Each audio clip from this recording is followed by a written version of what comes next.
Take the exit. Turn right into the drive-thru. Nope, I'm making dinner tonight. You don't have time. Josh has practice. Oh, that's right. I'll just get a salad. And fries? No, just the salad. But salad cancels fries. Salad only. Fries. Salad. Fries. Food noise isn't fair, but Mochi Health is. The affordable GLP-1 source that puts you on the road to successful weight loss. Hey, can I get the... Fries. Salad. Sorry. Learn more at joinmochi.com. Mochi members have access to licensed physicians and nutritionists. Results may vary.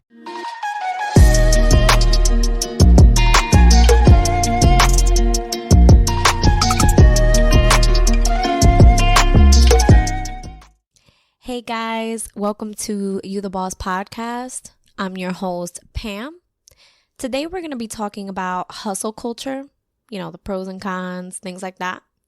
So let's dive right in.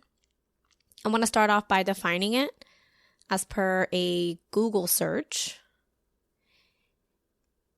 Hustle culture is a lifestyle where career has become such a priority in your life or the environment that you work in that other aspects of being human, such as hobbies, family time, self-care, often take a backseat. Now, before I go any further, I do want to say that hustle culture has created some really great things. It's created jobs, it's created opportunities, it's created small businesses that have brought forward to fill a need that we didn't even know we had. Like when you think about hooks, like command hooks, the ones that you can stick onto a surface and it sticks and then you can hang something on it. I don't know when that was invented or who invented that. However, I think it's really cool because I can hang multiple towels in my bathroom and not have them hang on the actual rod in the bathroom. So something like that, somebody invented that, somebody came across that, and I'm sure that they hustled to get it patented, to bring it into people's regular stores or big chain stores just so that everyone had access to it so that they could use it and make their lives easier.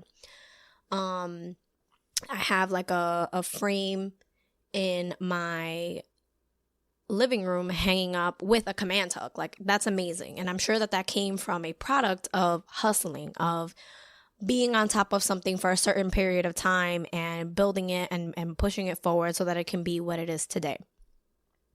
It's also created a way for us to stay ambitious, right? Like when you hustle, it's because you want more. You want to create more. You want to bring forth more opportunities for people to be able to just do better in the world. Whether you're a public speaker or you bring forward, let's say, a counseling service to a major company, or, you're a wedding photographer, you're a dancer, you're a lawyer, you're a doctor, like some type of hustle brought you to where you are.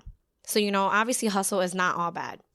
It's created a world for all of us to just kind of be competitive, but at the same time, still put forward our best selves. And I think that that's a great thing. It's also created a space in, whether it be therapy, if you're in therapy, or, by the way, therapy is not a bad word, or whether it's a conversation amongst your friends where you're just like, I don't feel like I'm at where I want to be. Almost like a guilt of you're not being productive. I don't like to not be doing anything with my time. Listen, I'm guilty of this. I'm here to always be as transparent as I possibly can. I'm not going to talk to you guys about something that I'm either not experiencing or haven't experienced. That's not the thing here at You the Boss. So, I've been the first one to be like, I can't sit still. In recent years, I've had a really hard time watching something or, being able to keep up with a show, only watching it one episode at a time because I need to binge it or I can't do it at all. And if I have to, if I can't just play it in the background and do something else, I can't deal with it. I won't deal with it. And that's, I've done some digging on that, and it's because I've been so used to, number one, connecting one habit with another, which can also be a positive thing. But it also has put me in a space where I can't sit and watch a movie with my husband because I can't sit still.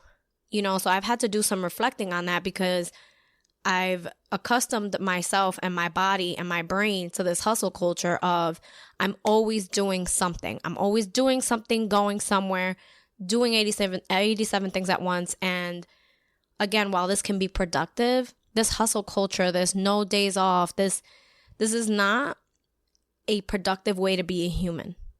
You know, I'm a fan of small businesses because of the hustle that they bring forward and the ways that they serve us in our communities and the way that they serve not a one size fits all the way like a bigger store brand could bring forward. You know, but at the same time, not everything that you do has to be turned into a small business.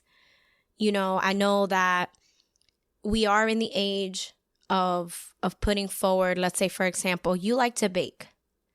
You really like to bake. You picked this up during the pandemic and now you're in this whole other field of wanting to create cakes and cookies and pastries for people. And maybe this is what you've always wanted. You know, you found your passion in the middle of a crazy time in our lives.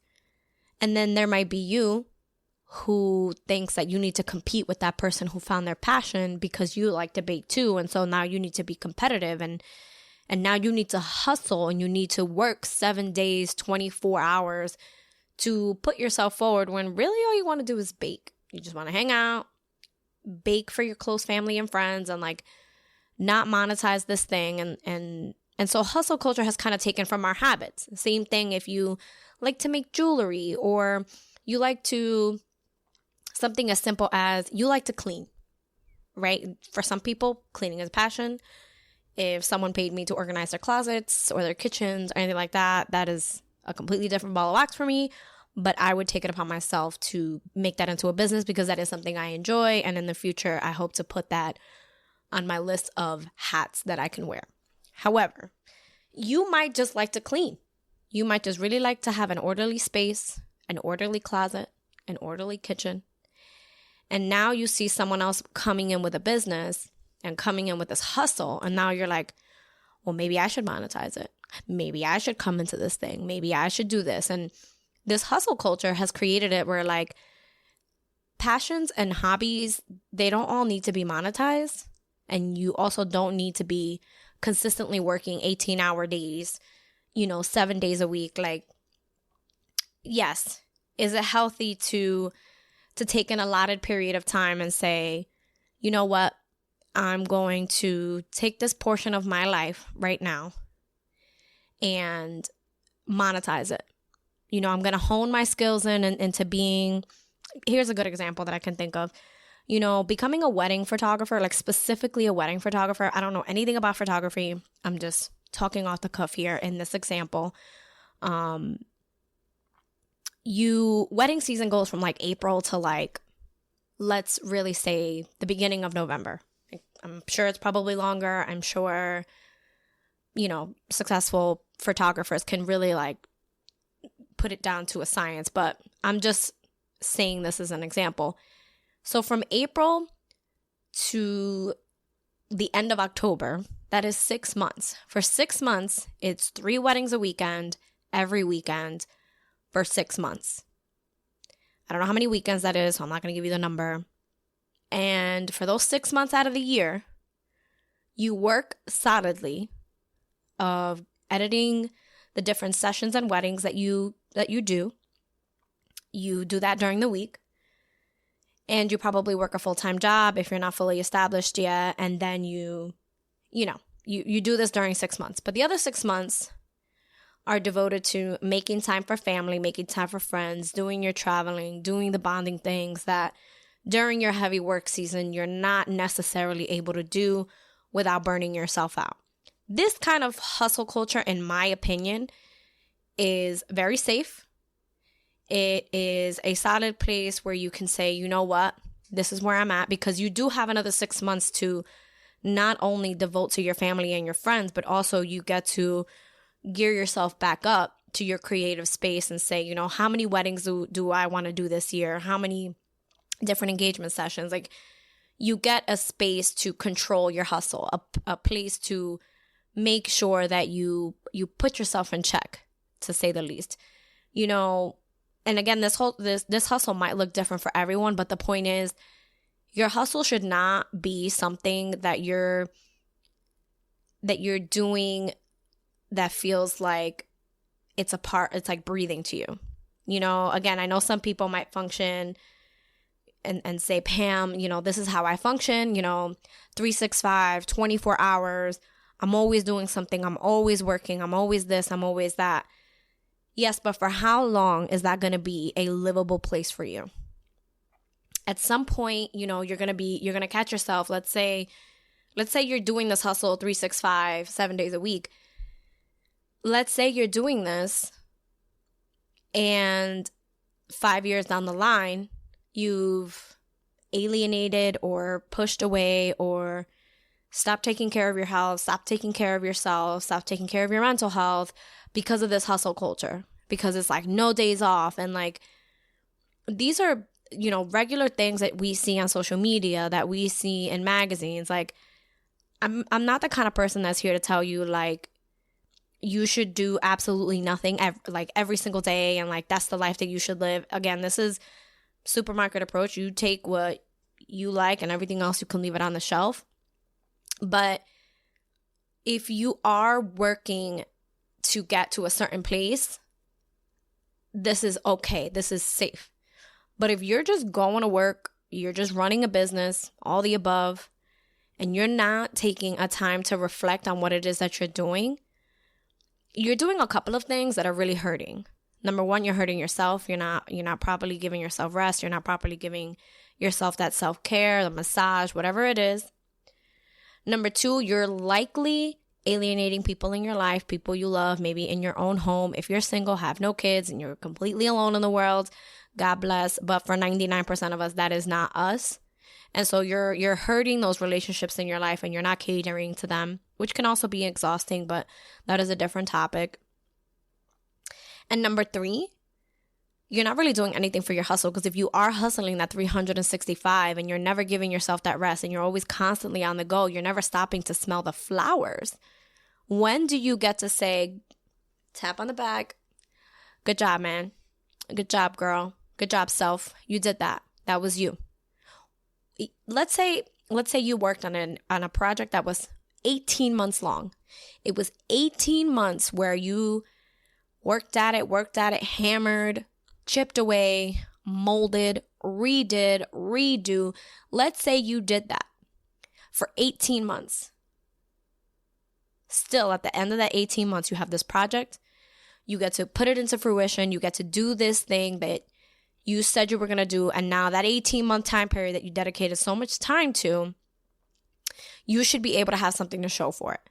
Now, hustle culture also promotes that you should always have something to show for it. And you should always have, you know, a structured schedule where I get up at 7 a.m. and I'm not spending time on my phone and et cetera, et cetera, et cetera. And I get all the things that I want done and I go to bed happy every single day. If that is the life that you're living, I'm so happy for you. I would love it if you slid into my email or my Instagram page. You know, I would love it if you told me how you're living your life, because obviously you figured out a hustle that I haven't figured out. And so I would like to learn from you.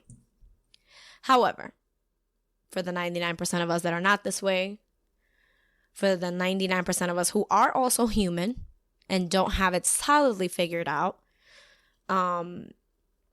hustle culture is a danger. Some days, and they shouldn't be often, but some days do look like the day where you incubate your talent, your ambition, and you sit and it is uncomfortable to sit. Likely, if you're ambitious, chances are if you're listening to this, you are, then there is a time to curate and to mold and to be. And those are the times that the show the most in hustle. You know, someone who is constantly on the go and never ever stopping, they are hurting in different ways. They are lacking in different ways, and maybe they're not comfortable with talking about it. But I'm here to bring to the forefront that we should not glamorize hustle culture. We should not glamorize no days off. We should not glamorize, oh, I live on caffeine.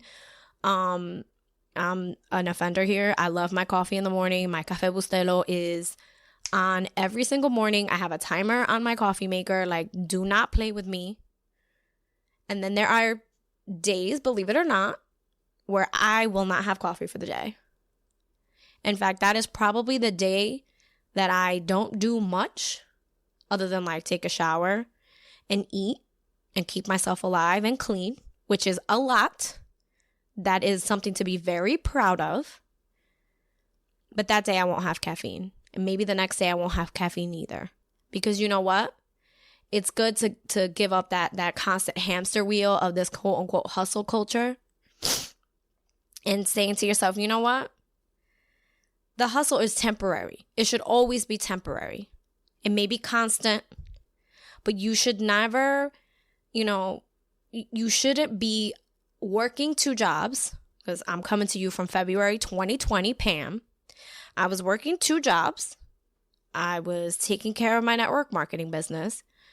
I was planning for my brother's wedding at the time. And I can't tell you, between January 15th until March 17th, which is about a solid 60 days, I can't tell you really what I wore, if I did anything for myself, if I got my nails done. I don't think I did do my nails because I didn't have time to go. I very seldom was on top of my water intake. I was eating just to stay alive, not even really eating or taking care of myself. And the pandemic literally stopped me in my tracks. And I know that this is a story that a lot of people can relate to because we have been so wrapped up in hustle culture and not being productive and all these different things. And I'm just here to tell you that, number 1, you're not alone. Number 2, this is so normal. It is so normal to just be like, oh my gosh, I feel like I've been doing a whole bunch of nothing. I want to let you know that you're not alone in that creative space.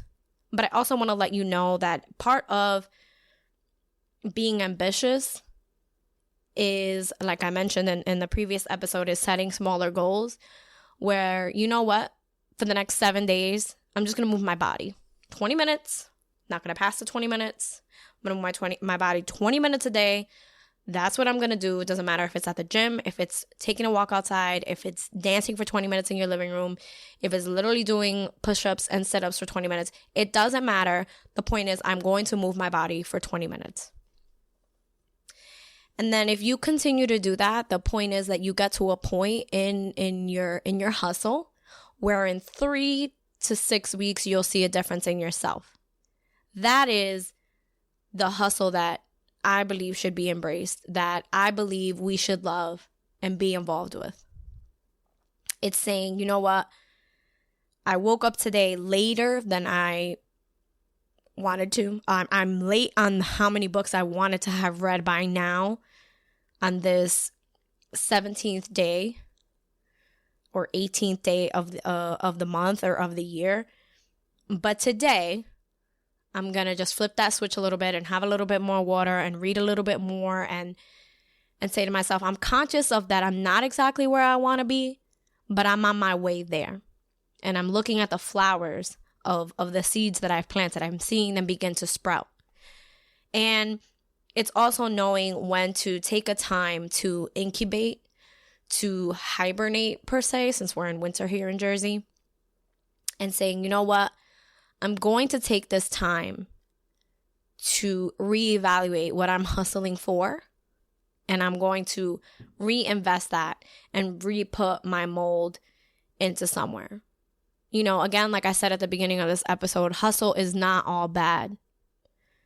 Of course it's not. If it was, we wouldn't have great things from it. But you need to mentally check in with yourself to see if this hustle, if you've just been going for a period of time, or if you've actually obtained some things, and making sure that you give yourself that credit for what you've obtained and making sure that you have a reward that meets that you have obtained. And this is something that I felt I really needed to be reminded of, something that I feel, you know, if it comes to my heart, I want to share it because I think that we all need to remember that hustling is great when it's short terms. As humans, we are meant to hustle. I believe human beings have ambition, and that is part of what keeps us alive. But I also believe that we needed to take time to smell those flowers. And I want to leave you guys with the statement that you can't pour from an empty cup. Hustling is great. It really is. I wouldn't be who I am if it wasn't for my ambition and my hustle. But I'm also aware that it's only great if I stop to smell the flowers and I stop to really be thankful for my space and where I'm at. I might not be where I want to be, but I'm most definitely not where I was. And I'm so grateful for the place I'm on my way to. Thank you for listening. Come back next week for another episode of You the Boss podcast.